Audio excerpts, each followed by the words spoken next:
Welcome to A Complete History of Manchester United. I'm your host, Wayne Barton, author and producer of several Manchester United books and films, joined as always on this journey through Old Trafford history by the legendary football writer and author, Paddy Barclay. If you're watching this video, please give it a like and subscribe. If you're watching on YouTube, join in the conversation in the comments section. If you're listening back on the audio podcast, please be sure to subscribe and give us a review on the platform you're listening on. Also, a repeated note for those listening on the audio podcast. It is worth checking out the video version as well, because we do put some graphics up there that sort of help and assist what we're talking about. Although, hopefully it's still enjoyable on the audio podcast as well. We're just making sure that we're getting the multi-platform experience for all of our listeners and watchers as well.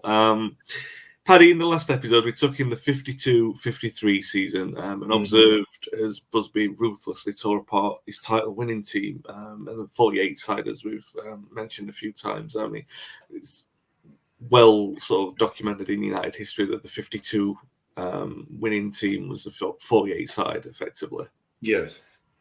Very much so. There's still the spine of that team intact, but not for much longer. No, in the pre-season as well, we're going to talk about the players who are on the way out in this season, but in the pre-season, there was one more casualty. We mentioned Johnny Carey at the end of the last season. He's gone to manage Blackburn now, but in the pre-season, Johnny Downey goes to Luton after, as we said, a very understated career, but a valuable contribution.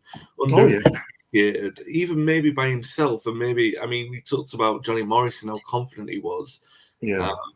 Downey came in as an understated replacement for him, and perhaps because he never had the confidence of him, that's why he's not talked about as often. Yeah, that certainly was Busby's reflection on it in later when he thought about why Downey had not made the same impact, although he had a title medal and scored a lot of goals and made a lot of appearances, was well liked. It's not as if he was a sort of difficult character in any way, shape, or form. But the only thing Busby could come up with was that he was the opposite of Johnny Morris in terms of self-confidence and self-belief, but still had a good career. And interestingly, it wasn't as if it would go down as a dodgy buy or something like that, because he paid 18,000 Busby did for Johnny Downey, and he got 10,000 of that back when Downey stepped down a division to the second division to join Luton Town. So, all in all, to get a title-winning attacking midfield player for in effect a net 8,000 was very good business. Yeah, you might liken it if modern, obviously everyone listening to this is going to be modern, they're going to be from the 1930s or 40s, but people listening to this might look at Teddy Sheringham and think, do you know what, that's a very similar kind of situation, not in terms of a player, but in terms of the contribution, following Cantona, never the first choice all the time, but made a very good contribution. No, but rather, it's a good comparison. Rather like Downey, if you look at Sheringham's figures for United, let alone his achievements in terms of trophy winning, if you look at the treble season and so on. So yes, Downey, but it's a good comparison. Not considered an absolute United legend, but yeah, a good contributor to the club's history. Yeah. Yeah, and that's why I love doing this podcast, really, is to shine a light on people like that. It's not many people talk about Johnny Downey, but I'm glad that we've given him his due credit in this season. It's a really, really miserable start to the season, Paddy. 3 defeats and 5 draws from the first 8 games. United were looking to bounce forward from the 8th place finish of the previous season, but this really terrible run of form culminated with Busby making a few changes, realizing really that the older generation that he's got in the team are really coming towards the end.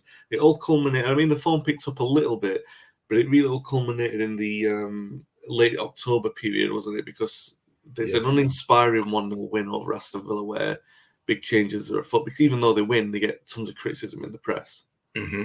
Yes. Yeah, that's right. I mean, they were a long way behind the team of the moment, which was Wolves, the great, rivalry between Cullis of Wolves and Busby of United. a long, long way behind, or so it seemed.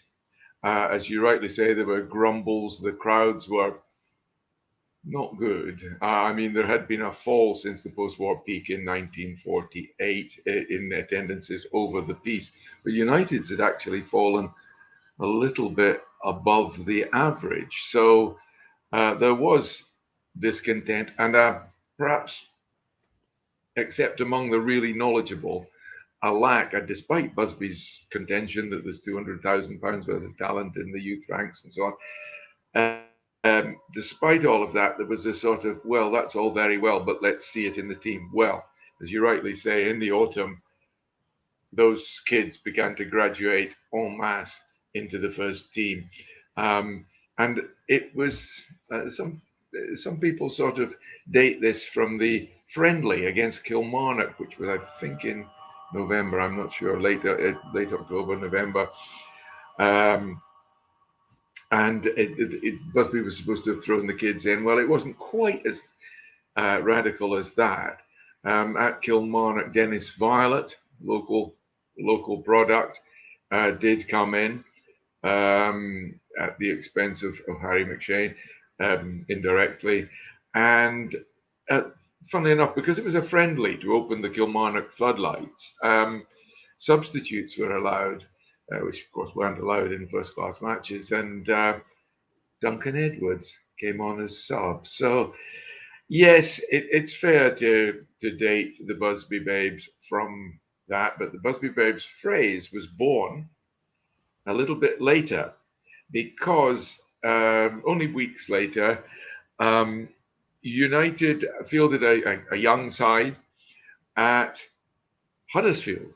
It was a 0-0 draw, but apparently a sparkling game, because the Manchester Evening Chronicle headline read, "Busby's bouncing babes keep whole town awake." Clever headline, and because of Huddersfield Town, and apparently, yeah, really good entertainment despite the lack of goals. It was then a 2-2 draw against Arsenal at Old Trafford, and then it took off. The Busby Babes took off. 6-1 at Cardiff, and a magnificent performance at Blackpool, where I think, Wayne, you would agree that this was the delivery to Old Trafford, because the big win at Cardiff had been away. Suddenly, Old Trafford, with 52,000 watching and beginning to believe, saw an absolutely glorious performance against Blackpool. Yeah, absolutely. I mean, we talked about the Villa game. You talked about the attendances, so let's have a look at that. The Villa game, it dropped to 30,266 against Arsenal. The 2-2 draw, 28,000 at Old Trafford. Mm-hmm. So yeah, they came back to an extra 20,000 came in through the doors against Blackpool. I just want to run through that team because it's so interesting to look at this. It's 5 years from the final. Mm-hmm. And the 9 changes in that team, most have come through the youth system. So it's Ray Wood in goal, Bill Foulkes at right back, Roger Byrne at left back, Chilton playing that role in the middle, Whitefoot and Edwards are the half back line, effectively the defensive midfielders. And then the forward line is Berry, Blanchflower, Taylor, Violet, Rowley. He's playing on the left-hand side as Taylor's coming to the middle and immediately made an impact in there. Taylor scores an hat-trick in the win over Blackpool. Violet gets the other goal. It's an incredible turnaround of players, that, isn't it, Paddy? I mean, we talked about them as we've gradually dropped them in through the series, but to make 9 changes like that, Wood and Chilton. No, sorry, it's not Wood and Chilton, is it? It's Chilton and Rowley, the only ones who are still. Yes. And Rowley just hanging on. In fact, they're both just hanging on. The other thing is that even though Taylor was a bought player, Berry was a bought player, but if you take the 2 veterans from 48 out, the average age of the team, of the other 9, was 21. Average. So, I mean, this was definitely the birth of the babes, if you like, and really, it captured the. If you don't mind, I'll just read a little from. There was a great sports writer, football writer at the time called Donny Davis, who wrote for the Manchester Guardian, and he writes of his journey home from Old Trafford on that glorious day. Nothing amuses the ordinary citizen so easily, he wrote, as the spectacle of a dignified policeman trying in vain to fasten his grip on a quick-witted, eel-like ragamuffin.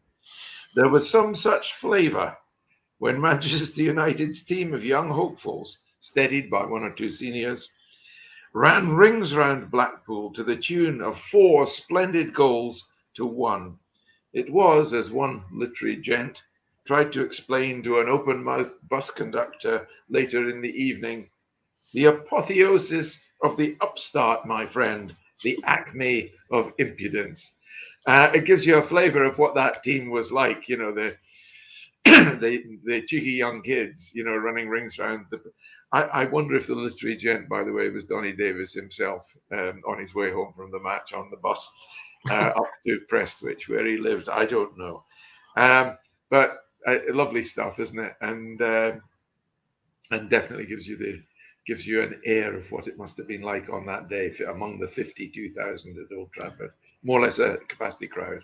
Yeah, the footnotes from that. First of all, I want to mention Don Davies. If anyone can get this, and we're not shilling stuff, we're not shilling our own books on this podcast series, but if anyone can get a copy of Don Davies's, it's Jack Cox really who wrote this, an old international memoirs of Don Davies's sports writing. Picked that up because the kind of literary genius that Paddy just mentioned is there in buckets. In that book, it's absolutely incredible. He certainly is one of the all-time greats. If you study the history of sports journalism in this country, at that time, the Guardian had the great cricket writer Neville Cardus. Well, Donny Davis was football's answer to Neville Cardus. I mean, really, you just don't get them. They just don't make them like that anymore. And I'm glad you mentioned that, because if you like good writing, good sports writing, that's how it was done. Yeah. And the other thing to mention, you mentioned the age of 21, the average age of 21. I just want to put that in perspective because you said 21. And 21 by football standards doesn't probably seem that old that young for the modern listener. But I want to just mention the average age of the 1996 Cup final team. And I mention this because I talk about it when I compare it to the Tommy Docherty era. The Cup final age in 1977 was the same as 1996, and the reason why 1996 is important is because it was the birth of the Fergie's fledglings, who'd been in the side for sort of 18 months en masse at this point. The average age of that team was 24, and that was the same as the one in 1977. So to move it back a further 3 years is quite remarkable, really. But that shows you the confidence that Busby had, even though the results had started quite badly. But this is another thing, Paddy, as well. I mean, it's not just transition at United. There was a massive transition in the domestic game. November 1953. I know this is a United podcast and we're talking about that, but we have to balance it against the perspective of everything that was happening in the game. And there was a massive game in November 1953, one for the ages, which was Hungary versus England. As you say, it is very much pertinent to United because the babes watched England 3, Hungary 6 on television. On television, this newfangled thing called television. Do you want me to talk about that? Please do. Before you do, let me just, I'll talk about, we talked about the shirt number things in earlier episodes, and I wanted to now bring that into the reference here. We talked about why the shirt numbers are important and people lining up from 1 to 11 in that 2-3-5-3-2-5 formation. The Hungarian tactical master plan included as a feature players in the forward line dropping back deeper than expected and wearing numbers. I mean, first of all, they played with 2 strikers, but the 2 strikers were wearing 8 and 10. And Idi Guti, who was wearing number 9, was starting so deep that Harry Johnston of Blackpool, who was England's centre-half, was drifting 4-2 forward. And the pace of Puskas and Coxettes, I want to Yeah. say, I can't really pronounce it very well. They were the Yeah. actual strikers, and they had all this space to do with as they wished, and they absolutely lacerated England repeatedly. I mean, this game had ramifications. Paddy, you already mentioned the scoreline of 6-3. They stopped scoring after the 53rd minute, probably fearful of starting a riot in front of 100,000 fans. 105,000 on an afternoon, a November afternoon at Wembley. Such was the reputation of the Hungarian team worldwide. They'd not lost for 3.5 years, but even so, that most of those 105,000 did not go there expecting it to be anything other than an England victory. Bear in mind, England had only lost once at home in their history. That was at Goodison Park a few years earlier, when they'd lost to the Republic of Ireland, captained by United's Johnny Carey. And so I would think I'm sure most of the spectators were shocked, not so much perhaps by the fact that England didn't have their usual walkover against the continental side, but by the severity of the humiliation that Wayne has just alluded to. So yeah, it was, and it was watched. I mean, television had just really come in. A big spurt had occurred in television sales by the coronation in 1953 of Queen Elizabeth II. Everyone wanted to see that, so they rushed down to the TV shops and got their black and white TVs.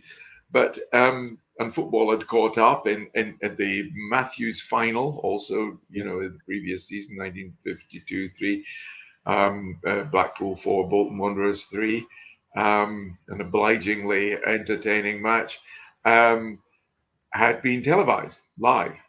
And this was all new. And television also, BBC television was the only television, also chose to show the England-Hungary match, but not all of it, only the second half. So Mrs. Watson, who we've spoken of before, Mrs. Watson, Margaret Watson and her husband, Margaret was the landlady for the babes, basically, Duncan Edwards and all the others that came from out of town. Jackie Blanchflower, so on, David Begg, Mark Jones, they all stayed at Mrs. Watson's, and Mrs. Watson had one of these state-of-the-art televisions. So they settled down to watch the second half, and as the TV duly having been warmed up, the commentator brought them up to date. It was England 2, not bad, Hungary 4. They hadn't seen it. They had to wait until the Pathé News in the cinemas, because the first half wasn't televised. They hadn't seen the famous goal. If you know your history of football, you know about the famous Ferenc Puskás goal, where he drags the ball back, leaving Billy Wright of England sliding on his bum and lashes it inside the near post. And they had to wait. But the Hungarians did duly lay on a couple of quick goals in the second half to make it 6-2 before Alf Ramsey, managed a sort of semi-consolation goal to make it England 3, Hungary 6. And you can imagine Mark Jones, young man though he was, he smoked a pipe and he must have bitten through the stem when he saw that. It was a great performance. And you say, yes, we're veering away from Manchester United into England territory, but not quite, because Busby's Manchester United, but this Hungarian team was Busby's favourite. This was his football, and when the inevitable inquest started in the media after the 6-3 defeat, a lot of the argument was, but yeah, we are learning. You look at Manchester United; they're playing a sort of Hungarian one and two touch football. They interchange positions more than the average team. Other people disagreed. Other people said, no, who's top of the league? Wolves. The directness, pace. Stan Cullis's football. That's the way forward. if we are true to this gung-ho football, we won't have too much to fear from the Hungarians. Well, the FA, Sir Stanley Rouse, the FA secretary, boss, really chief executive, convened a meeting of managers and chairman, at which Busby argued, let's have fewer fixtures to give more time for training and because there were 22 clubs in the Premier, the equivalent of the Premier League at that time. He wanted it trimmed a bit to give more time for training and less pressure on the players to play, and he thought that would help.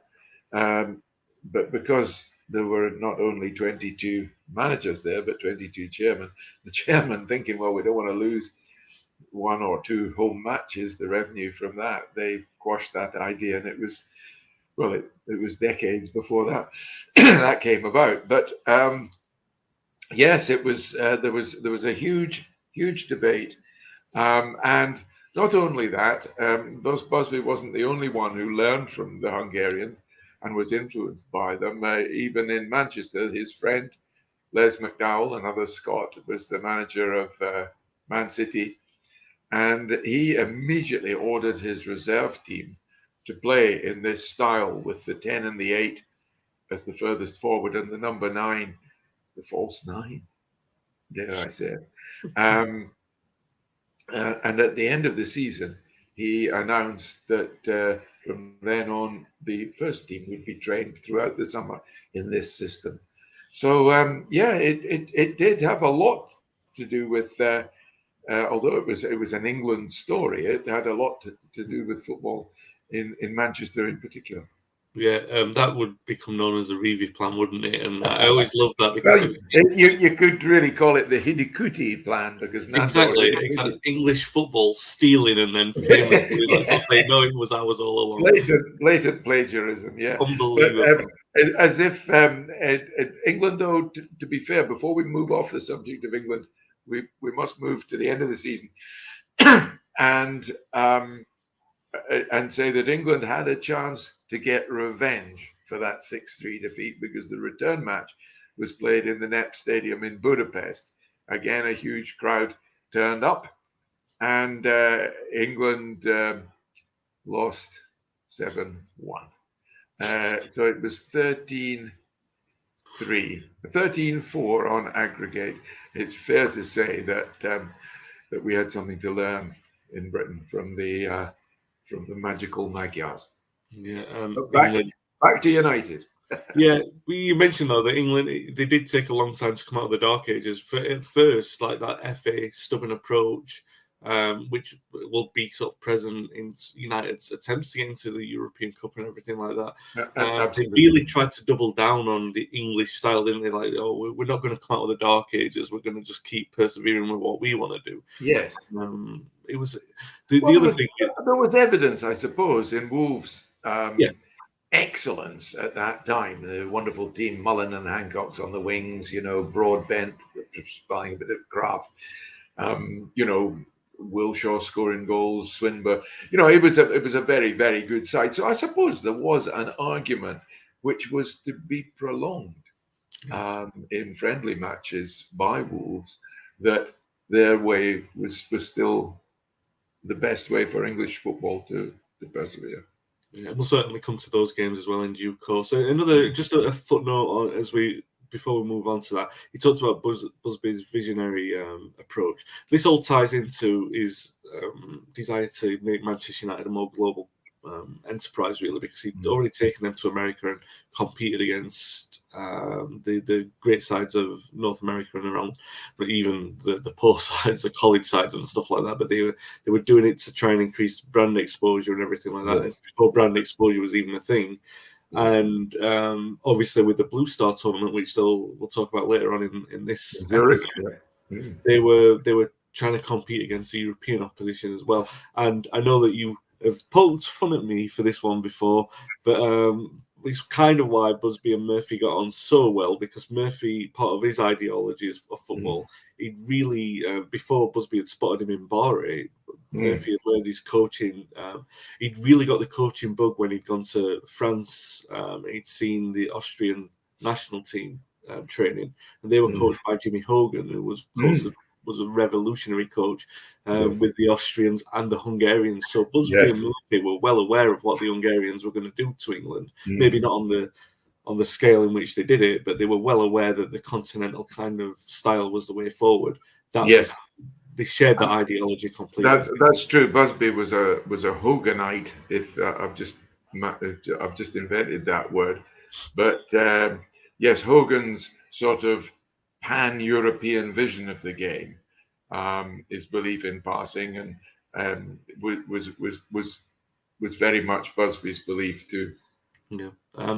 United's own revolution gathered a little bit of pace after Christmas, not enough to really challenge the top of the table, but they do finish fourth.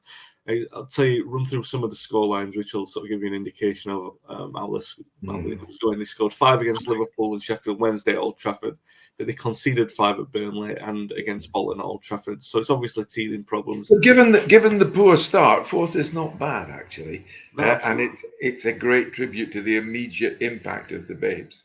Yeah, and another note on the transition or the scale of the transition. Just before Christmas, United's reserves won against Wolves' reserves, and you might think, oh well, this is a good indication of the future, considering Wolves are the dominant side. But wait until I read the side out to you, the United reserve side: Crompton, Aston, Redmond, Gibson, Coburn, Scott, Pearson, Cassidy, and the 3 kids in the side are Lewis, Jones, and Pegg. It's remarkable that they've got that amount of power in the reserve side. Well, I think also Busby wouldn't want to lose the Cullis, although he was a great friend. He was his main rival, so he stuck a few wise old heads in there. And what was the score? I think it was 3-1. United won, did they? Yeah, they won. Yeah. Well, there you are. I mean, these Wolves, and they were also to meet in these two great rivals, United and Wolves, were to meet as well again in the Youth Cup final. Yeah, let's sort of talk about the young aspects of it again, because the scorelines do become a little bit more respectable as the season goes on, and they narrow as well. So it's not 5 scored and 5 conceded, but you can see the run of consistency. They win 4, they lose 3, they win 2, they lose 1. As these kids are getting used to life in senior football, so they do finish 4th, which is a decent conclusion, although they do have the FA Cup disappointment with 5-3 at Burnley. You mentioned the first iteration of the Busby Babes, or the Busby Bouncing Babes. When United lose 2-0 to Blackpool later in the season, the actual Bouncing Babes part of it gets truncated, and Busby Babes is put in the I think it's the Evening Telegraph in Blackpool, the green supplement. So Blackpool's skill beats the Busby Babes, and they did, obviously. But the youth team, as you mentioned, Paddy, they did continue to deliver. There was another FA Youth Cup win in that win over Wolves, a very entertaining 4-4 draw in the first game, and then they win 1-0 in the second leg. And the kind of players who are coming through in that team are Eddie Coleman, Wilf McGuinness, Bobby Charlton, Albert Scanlon. This time round, they're able to accept the invite to the Blue Star tournament, which you may be able to see on your screen now. They win the tournament, of course, because they're the best team in there. And if you are watching the video version, you're going to see some very distinguished names in Old Trafford history there. David Pegg, the captain, who was accepting the trophy from the mayor of Manchester, Lord Mayor of Manchester, on their civic return, the reception that they get on the return. So you've got Pegg there collecting the trophy. In the back, looking on proudly, you've got Jimmy Murphy and Bert Wally right in the middle. And Wilf McGuinness with he might confuse you with his shock of hair, looking a little bit like Johnny Morris there. But a lot of babes in that team there. And as you can see, I'm very proud to receive this inaugural award, because it's the first European trophy won by a Manchester United team, really, the Blue Star tournament. Even by the end of the season, Paddy, the reserves, I know these players, again, we're going to mention them later, but the reserve team, we talked about the star names like your Crompton, your Aston, your Redmond, these players who had been mentioned many times in this series already. But at the end of the season, the reserve team the kids are pushing them out of the reserve team. You've got Clayton in goal, Freddie Goodwin. You've got Jeff Bent, who the player we're going to mention, Albert Scanlon. So all these players are coming in and not even just dominating the first team. They're saying, "Come on, our time in the reserves as well." So the transition is just remarkable, and the pace of it now, considering where we were 18 months ago, is just astonishing by any measure, isn't it? Yes, I mean, I find it hard.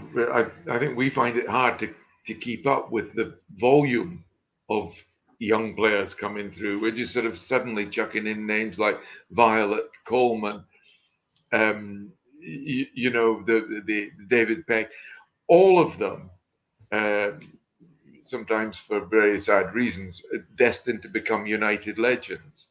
You know, and we're not mentioned, you know, and then suddenly we pick up another three names. It's bewildering.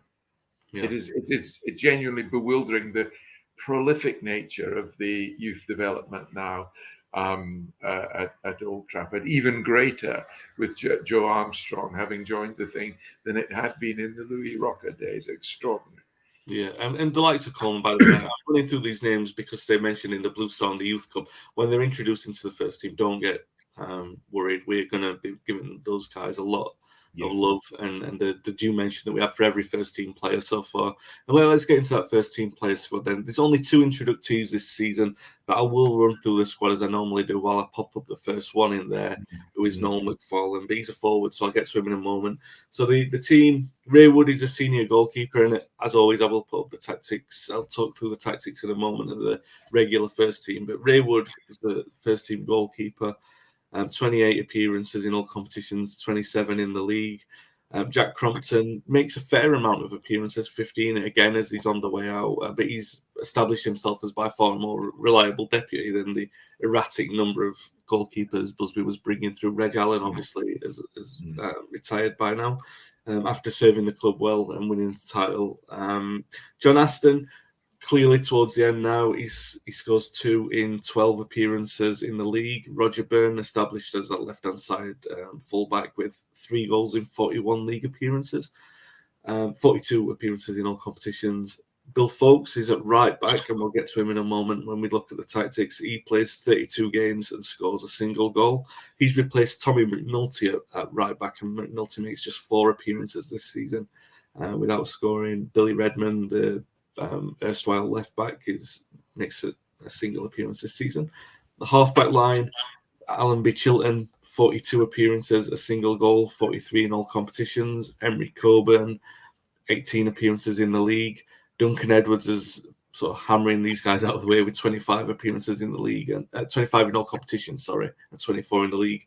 Gibson deputising at the right side of the half-back line with 7 appearances in the league, but Jeff Whitefoot has established himself there now, and he makes 38 appearances in the league and 39 in all competitions.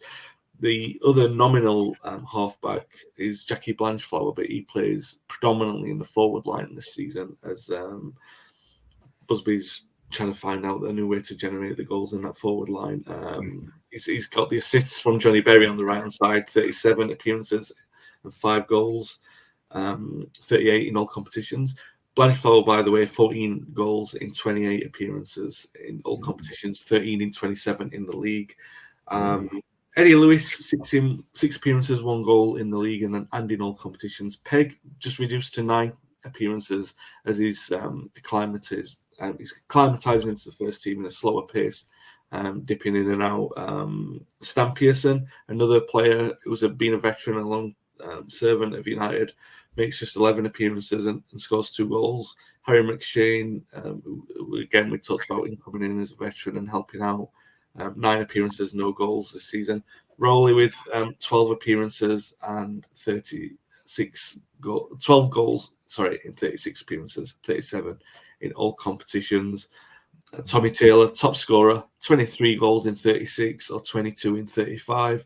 Dennis Filer, serving as an able deputy or an able foil, I should say, for Taylor, 12 goals in 30 and 11 in 29 in all in the league. So that just brings us to McFarlane and Colin Webster, the 2 lads who were the squad members who were introduced this season, Noel McFarlane made just one single appearance, and this was the only appearance he ever made for the club. An inside forward from Ireland. Now, he'd scored twice in the 7-1 Youth Cup final win in the first leg in the previous season. Yeah. But he favoured the right-hand side, and he just wasn't good enough to displace Johnny Berry. So you might think of him as the Terry Cook of his day, as we'll come to Terry Cook in the future. but yeah, he had a lot of talent, but he just, he proved it at youth team level. But the step up was, you can't even say the step up was too big, because this is going to be a problem that we'll come to when we get to the 90s. It's just that Johnny Berry was so good.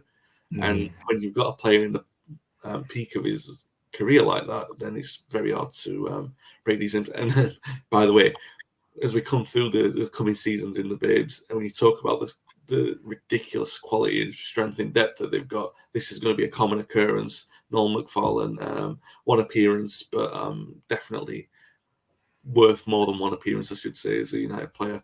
And Colin Webster is the other lad. Just a single appearance this season, no goals.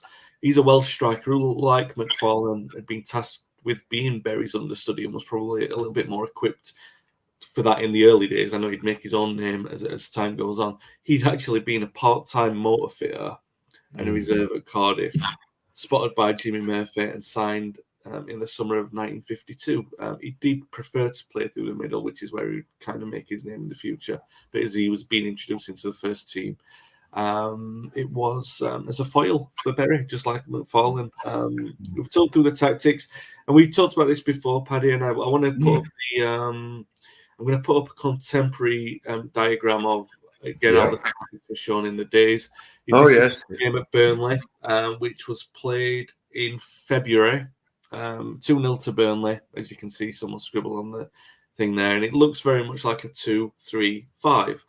But like we've said before, Chiltern does drop back into that line. And the fullbacks are so narrow on that picture, but they're obviously not. They're playing wide, playing wide down the lines. Not as wide as the wingers, but wide nonetheless to provide the balance down the side. So I think it's just one of those, that if it's like a traditional printing kind of thing that they did with the programs back in those days, but perhaps it took a little bit of time for them to catch up with the times. Not as much as long as it would take the English FA, presumably, after those things. If you're looking at the video, by the way, you'll see some of the great advertisements on that program. They're terrific. But the thing that stands out for me, I'm afraid that I'm going to be a bit personal here. You notice that Jimmy Adamson has dropped out of the Burnley team on this occasion, and the replacement is Seath. Now that's Bobby Seath, who's a friend of mine, well into his 80s now. He won a title medal. Well, he was eventually awarded a title medal for his contribution to a Burnley title-winning side years on from this, and then he went to Dundee and won a title with my favourite club, Dundee. So he won titles north and south of the border, and he's still going strong as we speak. And I'm delighted to see him there because he's my pal, I like to think. But yes, Peg comes in. Rowley. Peg comes in for Rowley for that game. But yes, the influence of youth in that team is so strong already. Roger Byrne, incidentally, is making such an impact that he played in the 7-1 England defeat in Budapest that we just spoke about. That was his second cap. He'd made his debut against Scotland for England a month earlier.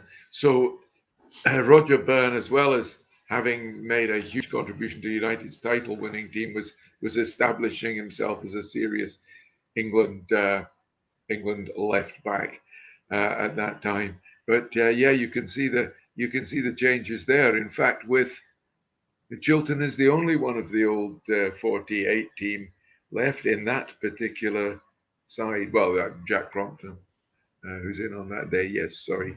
The only outfield player is Chiltern. Remarkable. You said he was an ever present in the league during that season. this season that we're talking about. Alan B. Chilton. Yeah. I mean, this is extraordinary. He must be about 120 by now. But isn't it funny how, like a good wine, he just seems to get better and better and better. Yeah, it was definitely assisting with the development of these lads because they needed that experience, and you could see he's a beacon in the middle of that team, really providing that experience. Poor old Seethe coming up against Duncan Edwards. Been happy to get that late drafting into the side. This was yeah, that's true. Yeah, the United, the most common United side of this season, not in terms of that they played together, but in terms of consistent appearances. So Wood would be the first choice in there in goal. Folks, Chilton, Byrne in the back line, and then Whitefoot and Edwards playing. 17, 18 and 17 in the back line in the defensive midfield. It's staggering, really, isn't it? That they are not even just teenagers, that they were young teenagers by football standards, and Busby got the goal to play them in First Division football.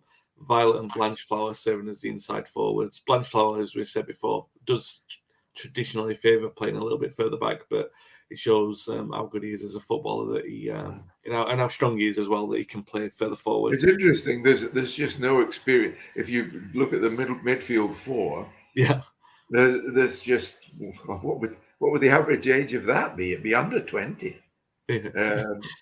Chilton propping everyone up there with the I'm sure Chilton was offering advice to the youngsters. Yes, definitely. As we mentioned before, the colours really haven't changed through the series. They're still playing in red and white and black at home, and blue and white and black away, just the 2 away strips.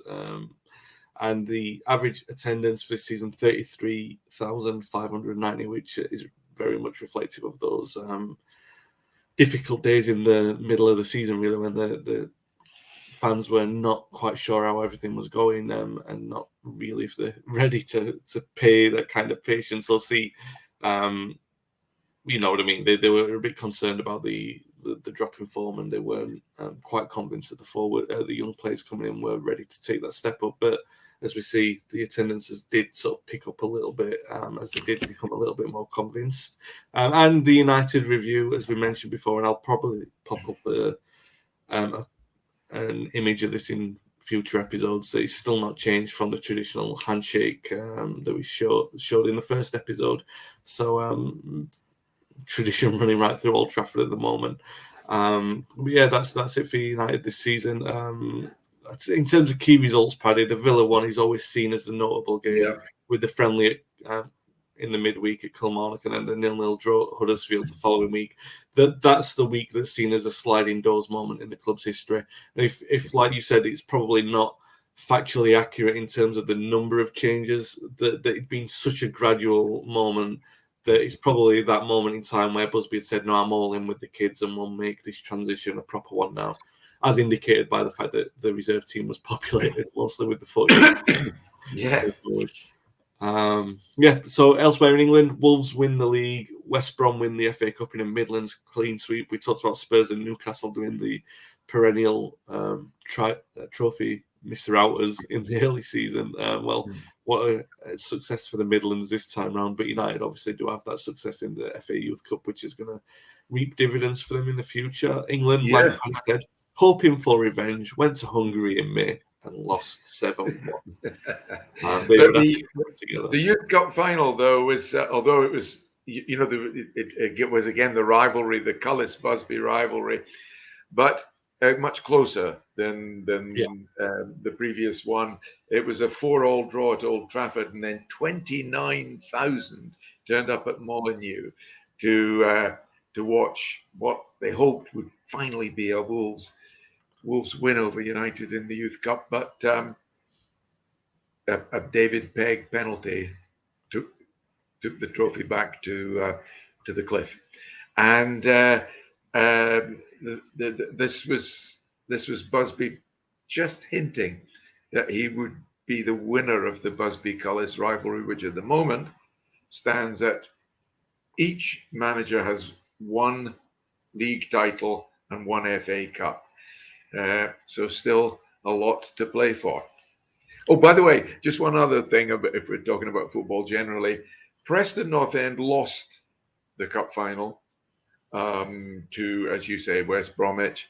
But a consolation was that Tom Finney of Preston, the Preston plumber, won Footballer of the Year.